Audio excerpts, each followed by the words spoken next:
In modern life, there are all kinds of fake things for you to acquire and flaunt. Fake IDs, fake degrees, fake Nikes, fake watches, and fake designer goods. Even as far back as 1992, Sir Mix-a-Lot was rapping about the scourge of swap meet Louis.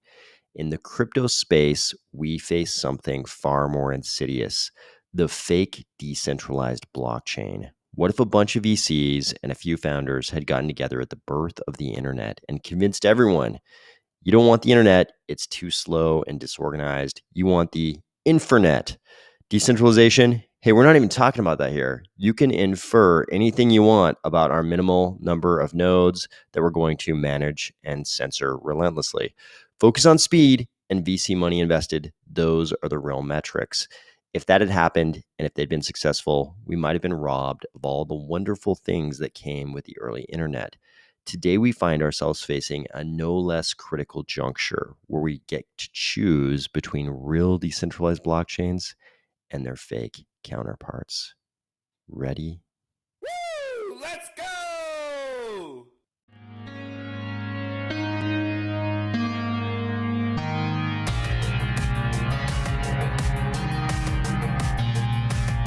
Today, we are going to discuss what is likely to happen to these fake decentralized blockchains. Another very complimentary thread from Weiss Crypto, Cointelegraph electing to willfully ignore us once again, Indigo releasing some airdrop updates, and some new big Cornucopias info drops. If you like to torture your dog with canine cosplay, or if you are finding value in these videos each weekday, please consider delegating to the Army of Spies stake pool, ticker AOS. Also, you might notice my voice sounds just slightly different than normal today. If I don't say anything, people will always notice and ask me about it in the comments. I'm running a very low-grade fever, a tiny fever, and I've got a couple of other symptoms. It's making my voice sound just barely different. I promise I'm not that sick. I'm going to be just fine. You don't need to worry about it. But for the people who will definitely ask, that's why my voice sounds just slightly different, but no big deal. Are these blockchains that don't live up to our expectations in terms of decentralization, of validation, or token holdings, are they ever going to go away? Probably not. There's just too much money in this game. There's too much money to be made. The get rich quick dreams of the VCs and the founders and the teams and the users are all way too strong for them not to continue reinventing these types of blockchains. We'll probably see these over and over and over again. This is a little bit like fake luxury watches. Will people ever quit buying fake luxury watches? No, they will not, because they know if it's good enough to fool them, it's good enough to fool other people. The problem only comes in down the road when the fake watch stops working and the real watch would have lasted. It would have endured. It would have had durability. Maybe you could have given that to your grandchild, but the fake watch quit working long ago. They're just thinking short term. They know it'll fool other people as well. It's a get clout quick scheme, just like some of these fake decentralized blockchains are not necessarily built to last. As we've seen, the track record has been that they don't last as long as the truly decentralized blockchains, at least not so far. Or at least we can say we have notable examples of not truly decentralized blockchains not standing the test of time. Here we can see even Terra 2.0 is nearly here. They're already on 2.0. If we continue on this cyclical track of inventing these smart contract blockchains that are proof of stake, Gen 3 blockchains, and we pretend like they're decentralized, we put them in the same category as the truly decentralized blockchains, and people invest billions of dollars in them, and they keep, kind of sporadically collapsing. Regulators are going to come in and they're going to have enough footing to promulgate regulations that could stifle the entire space. It could be one of these critical things. If we embrace the truly decentralized blockchains, then these really bad events like the collapse of Terra Luna, maybe they'll be a little bit less frequent. I'm not saying that decentralized blockchains can't collapse, because they certainly can, but I'm saying it seems to be a lot more prominent, a lot more prevalent with these not decentralized blockchains, these fake decentralized blockchains. And regulators, there's almost like no better case for them to come in and stifle an entire space than people losing billions and billions of dollars in that space. Luckily, there are those in the crypto space, even outside of Cardano, who also understand this distinction. Here's a thread from Weiss Crypto, who says, for those who hate ADA, consider this. The crypto landscape is extremely competitive. Layer ones, especially, we already have ETH and it works. That's if you don't mind paying gigantic fees. ADA launched their token in late 2017, the height of the last bull market, peak FOMO. They endured crypto winter. Not only that, the founders and developers showed remarkable resilience. Weekly updates, AMAs, a roadmap. Delays too, many there still are, but they stuck to their guns. More on this delay part in just a second. They became one of the best performing assets when the next crypto bull rolled around. Today, the network is better than ever, larger than ever. The updates continue. The roadmap is still being executed on. Delays persist, but it does not deter them. Again, more on delays later. This commitment, this resilience is why the project is where it's at today. We have no doubt we'll see new highs when the macro environment shifts to crypto friendly again. You can agree or disagree with their principles or what they want to build, but you cannot disagree with the results. It's not easy to bootstrap a distributed network from nothing. This to us is worthy of praise. It's interesting. The tone of this thread is so interesting. Weiss Crypto, somebody at Weiss Crypto obviously likes Cardano. They like us, and they occasionally have threads like this, but they have to preface it with, for those who hate ADA, consider this, and then sort of convince people that there's a lot of work that's been done here and there's something of value. And they need to not once, but twice pepper in that there have been delays, and there still are.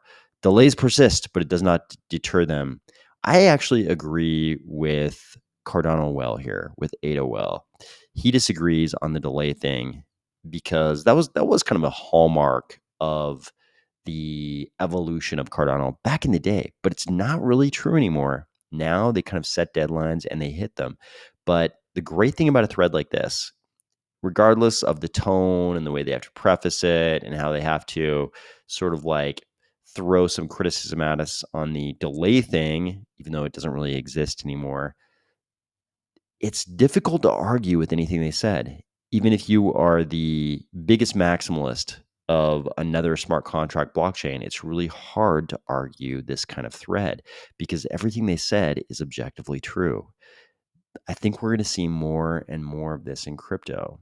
It's going to become harder and harder for people to argue with these kind of statements, and that's going to slowly melt away all the misinformation.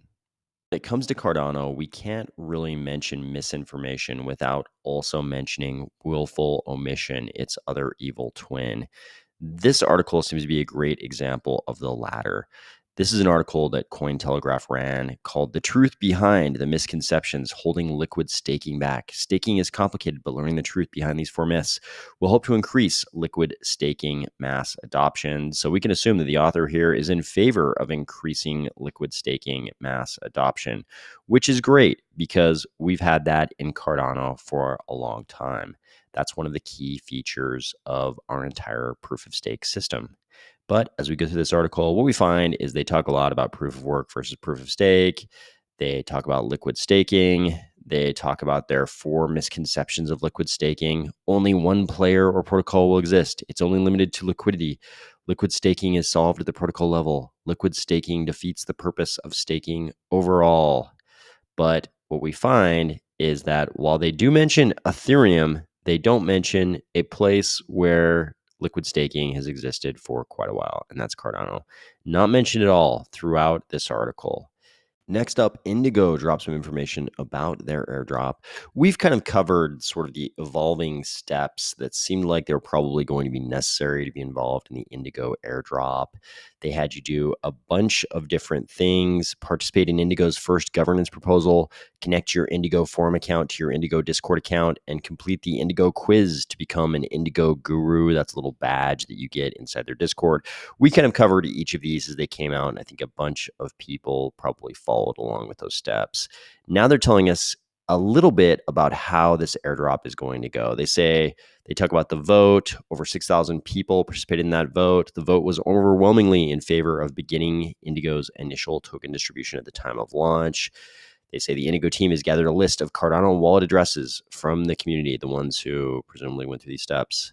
They say 175,000 Indy, 0.5% of total supply, has been set aside to be allocated to these addresses.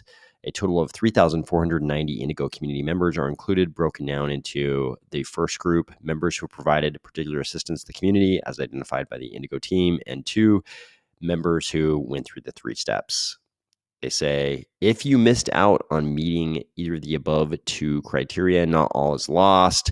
They will also do an initial stake pool offering. So multiple ways apparently to get these Indy tokens. The one thing I was really interested in was going to be the date. It looks like no date for the airdrop of these tokens has been provided so far, but it looks like, yeah, I'm hoping there's no serious additional steps here. Maybe there will be. I have no idea. Maybe there'll be additional steps beyond these 3, but so far, so good.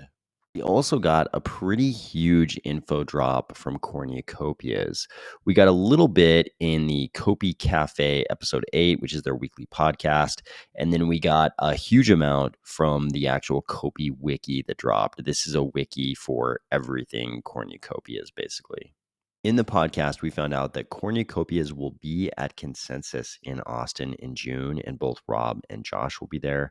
They'll be at the Cardano party, I think, with some kind of demo video to show everybody. So if you want to meet Rob and Josh, that's probably a great place to go and try to make that happen.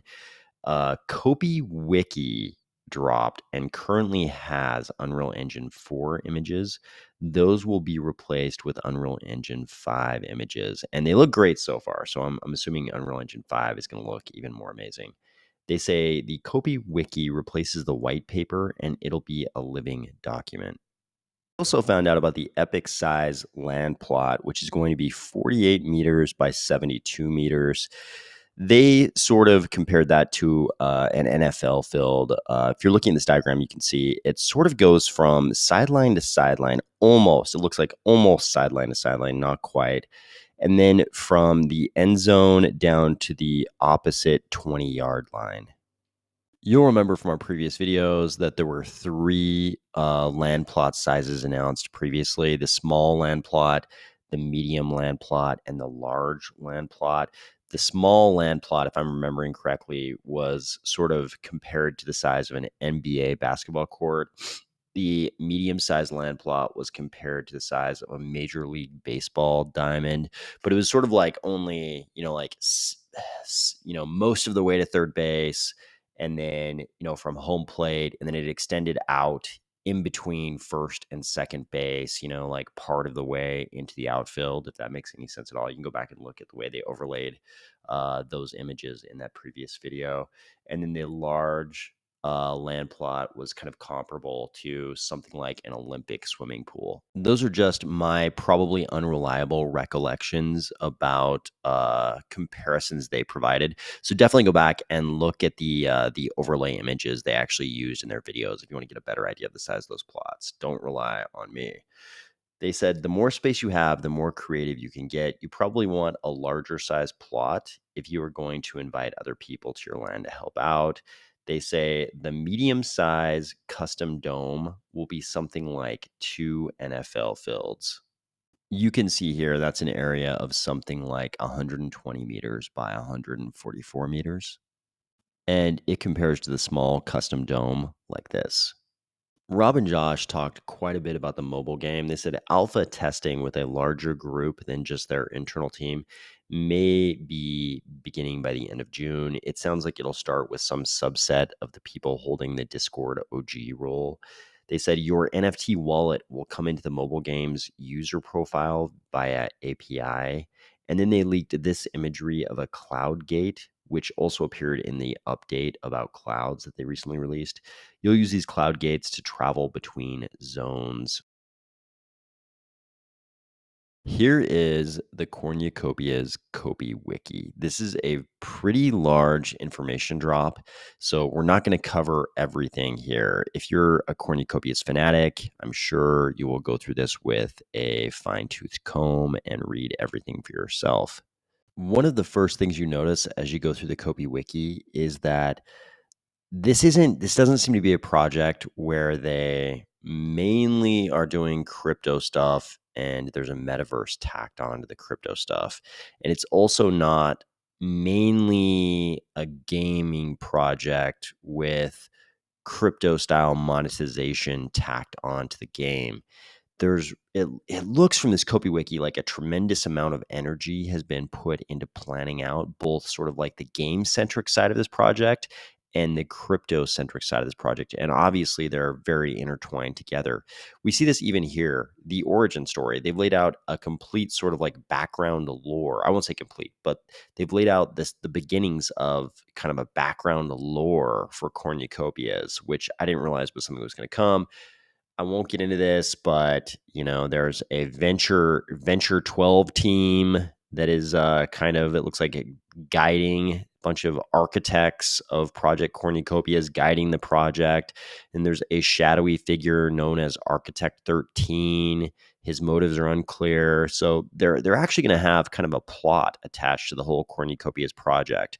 And then when we get into more of the game centric stuff, which is the stuff we haven't, heard a ton about yet. We've seen some non-player characters and seen a bunch of Unreal Engine 4 images, that kind of thing. They all look great, but we haven't ever seen anything like this level of detail. If we go in here under user interface, we can see player sustenance. Player sustenance refers to a player's basic needs to survive and function within the metaverse.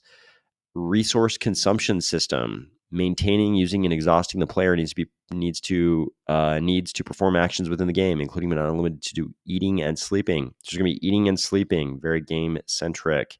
Saving location. I believe you can only save if you were in a bed. A player is required to sleep in a bed in order to save their location.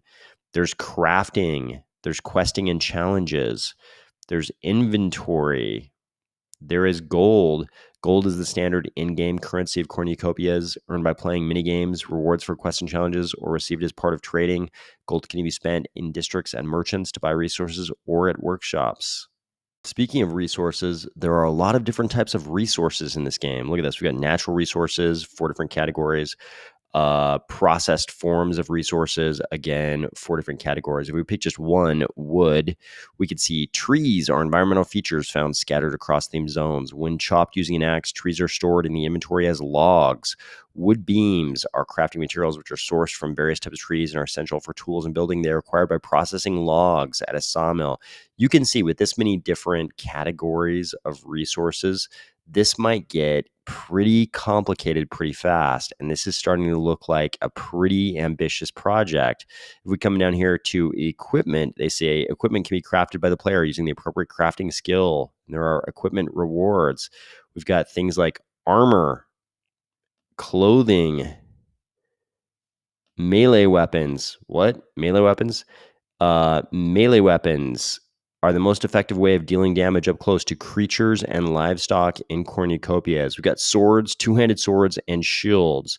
We've also got ranged weapons, which apparently includes bows. The game components to this project are starting to look extremely ambitious, guys. Here's another example of the level of detail we're talking about here. We come to the flying vehicles category in the CopiWiki, and there's the information we kind of expect. You've got bubble jets, you've got javelins, which are kind of like flying cars and flying motorcycles. And then you see flying vehicle fuel. And it's like, oh, we have to worry about fuel for these things. And there's 3 different categories of fuel. We've got jet fuel, electricity, and biofuel, which is obtained by converting crops into fuel. This is all very intertwining and complicated. This is a pretty ambitious game project on top of everything we already knew about what was going on with the crypto pieces of Cornucopias. I think part of the measure of how cool this project's going to be is going to be how well they tie the very game-centric components back into the crypto components. Here we can see a little detail. The player will earn in-game currency in the form of virtual in-game tokens known as gold. We talked about gold already. The in-game currency can then be exchanged for Copi, which has a real-world value. This is going to be very interesting to see this level of ambitious detail on the game side, as well as all the normal crypto stuff we're used to. Here we can see they've got play to earn, build to earn, learn to earn, stake to earn, host to earn. It's This is a very large project. I'm really excited to see where Cornucopias goes. I won't try to go through all this information. There's just too much here, and it's like we discussed. It's going to be a living document. So they're constantly going to be adding stuff to this. A lot to absorb. But I hope you are starting out a great week and that you had a great weekend. And I will talk to you tomorrow.